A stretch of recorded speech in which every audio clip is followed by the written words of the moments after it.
It all begins in 1991 with a discovery that surprised the medical community, surprised the scientific community, and it's the foundation of what sets you apart from all other forms of life in the world today. 1991, there was the discovery of about 40,000 specialized cells in the human heart. Now, they'd always been there, obviously. They were simply recognized in 1991. They're called sensory neurites. They're essentially brain-like cells, but they're not in the brain. They're in the heart. And they function in the heart very similar to the way that these neurons function in the brain itself. Now, on your screen, what you're seeing right now, two things.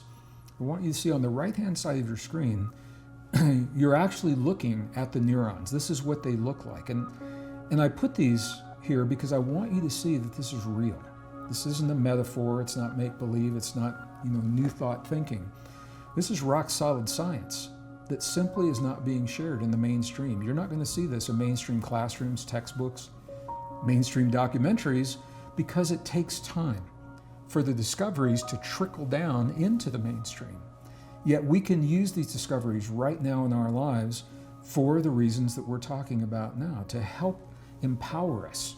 The better you know yourself, the better equipped you are to deal with change in your life. And this is a key component of empowering yourself in the change.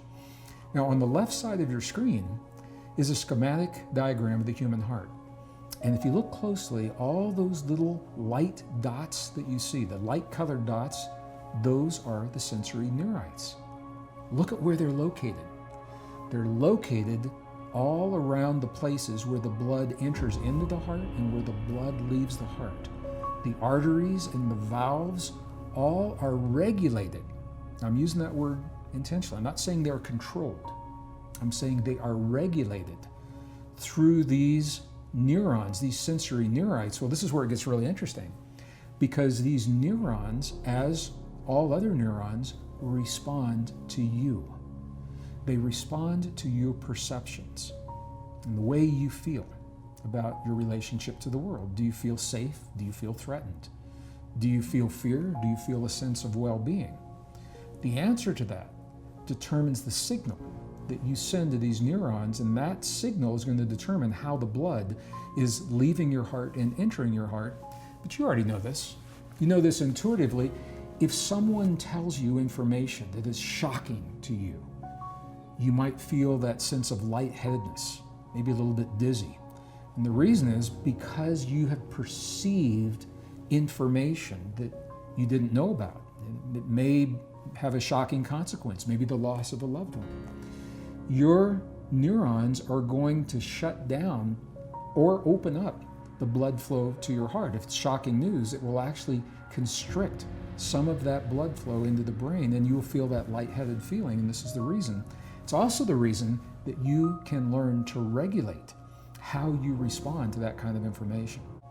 So these neurons, I want you to know that the neurons in the heart, they're arranged just like a neural network in the brain, certainly not as large as the one in the brain, but they are arranged as a neural network in the brain. The neurons in your heart, they learn independently of the neurons in the brain. They think independently.